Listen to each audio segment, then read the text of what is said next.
you're not here to accomplish anything. You're not here to be better than anybody else. You're not here to win. All you have to do is just love yourself. I mean, truly love how magnificent you are. That's what I meant when Saint Germain spoke to me and said, it's all you have to do is spend 15 minutes being in a state of appreciation for the I am presence that you are. Now, one of the things that the I am discourse has taught that I was having trouble with this whole idea of manifesting is written on page 318. And I'd like to give this to you as we get ready to close. The student should constantly look within his human self and see what habits or creations are there that need to be plucked out and disposed of.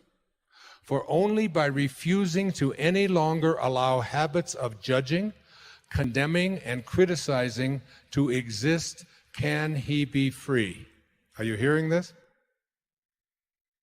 The true activity of the student is only to perfect his own world, and he cannot do it as long as he sees imperfection in the world of any of God's children. That includes the person who opened fire in Aurora. That includes Osama bin Laden. That includes Adolf Hitler. Any judgments that we have of judgment, criticism, and condemnation. And I wanted to manifest something so bad for such a long period of time, but the person that was involved in it, I kept having this sense of judgment toward this person. And it wasn't until I was able to say, I accept you for what you are. It's what led me to my father's grave in 1974. And I stood there after being sent there by a series of just absolutely impossible coincidences.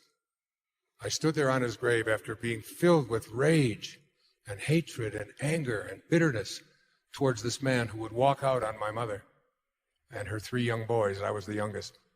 And I finally found out about his death, that he had been dead 10 years, but I went to his grave in 1974 on August the 30th.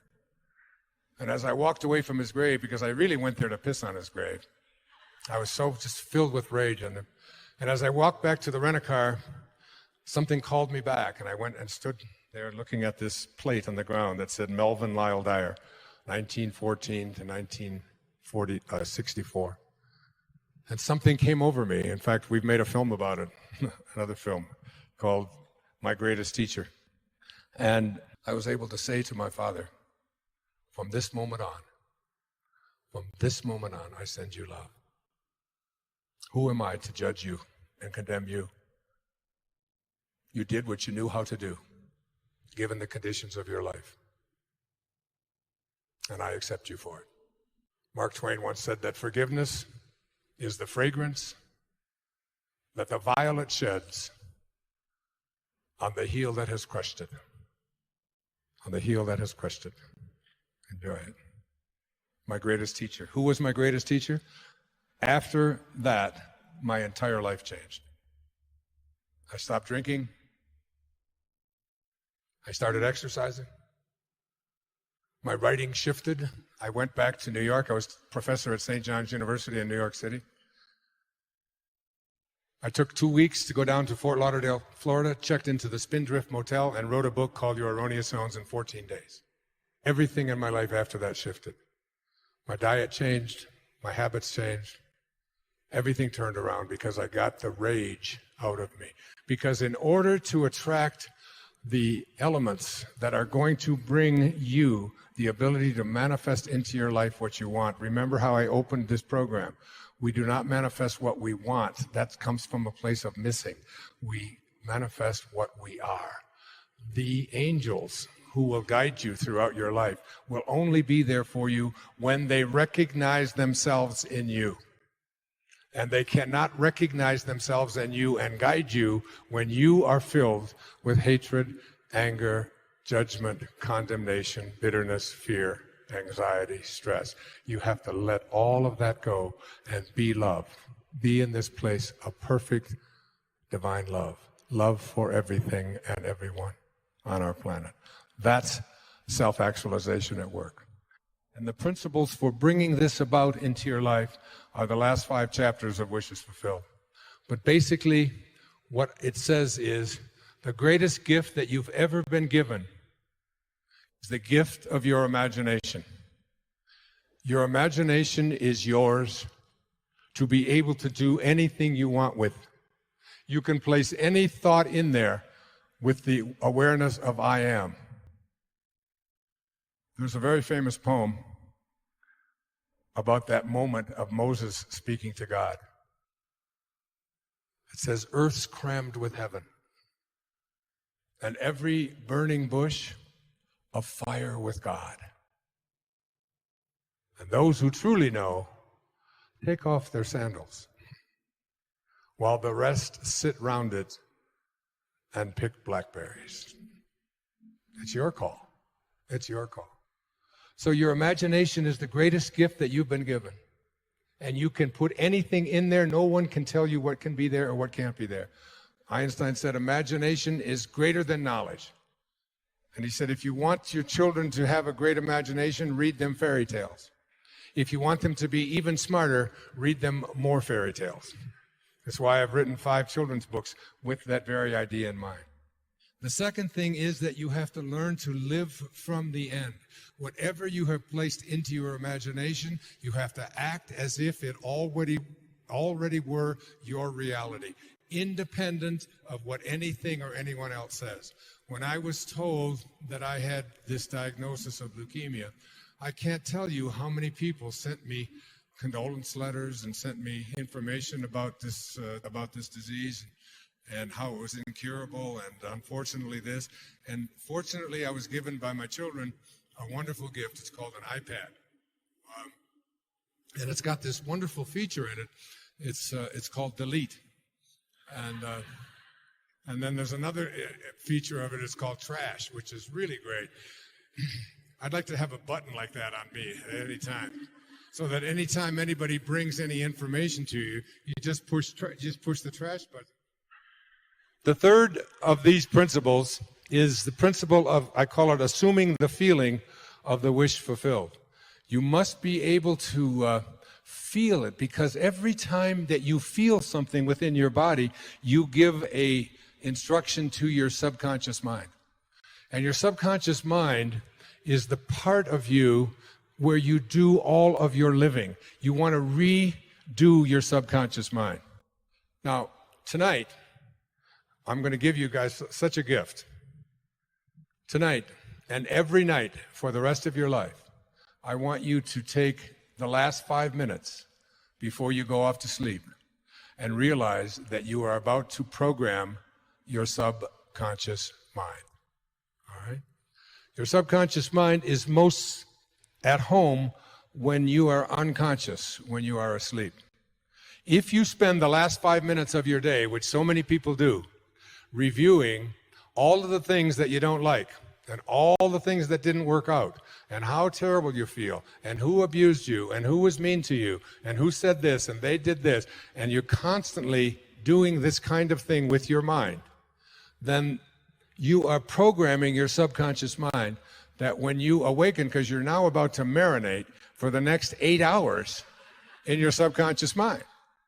And then when you awaken, you will rejoin the universal subconscious mind, the mind of God, from which we all originate. We're all just individualized personal expressions of that one thing that we call the Tao, or God, or divine mind, or soul, or spirit. But the Tao that can be named is not the Tao. So you want to be real careful about how you program your subconscious mind. This is from the book of Job.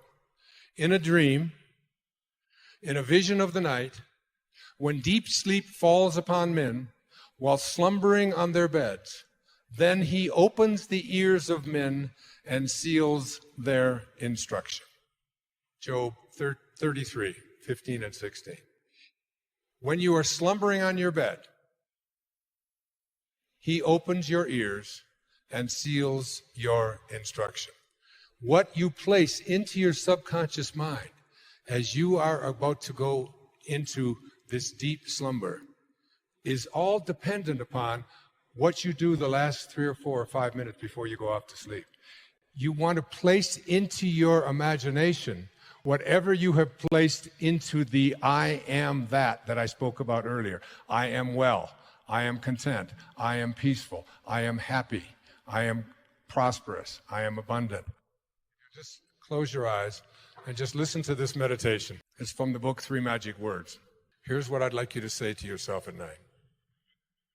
I know that I am pure spirit, that I always have been, and that I always will be.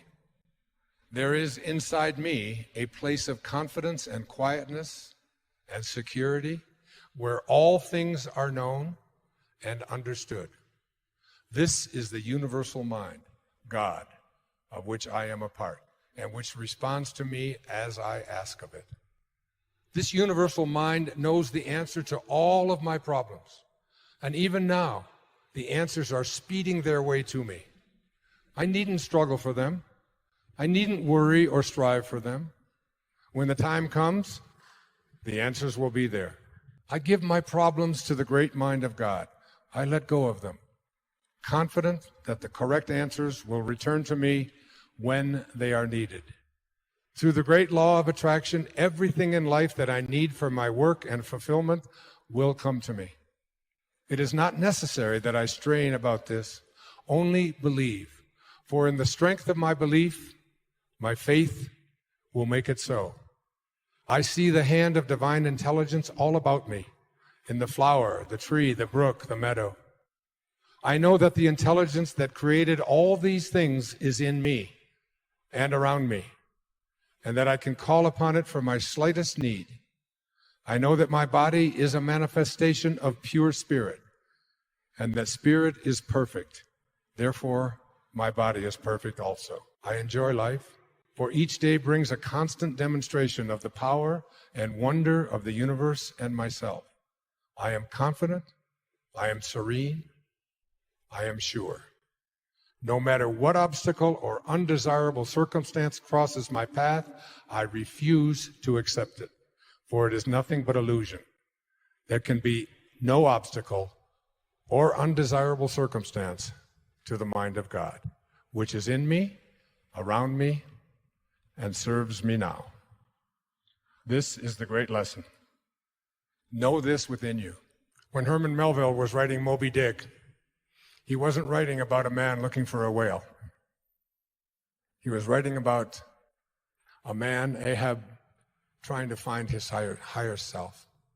He said these words, "For as this appalling ocean surrounds the verdant land, so in the soul of man lies one insular Tahiti, full of peace and joy, but encompassed by all of the horrors of the half-lived life."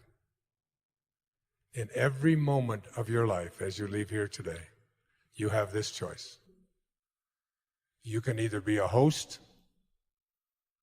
to God or a hostage to your ego. It's your call. Thank you. God bless you.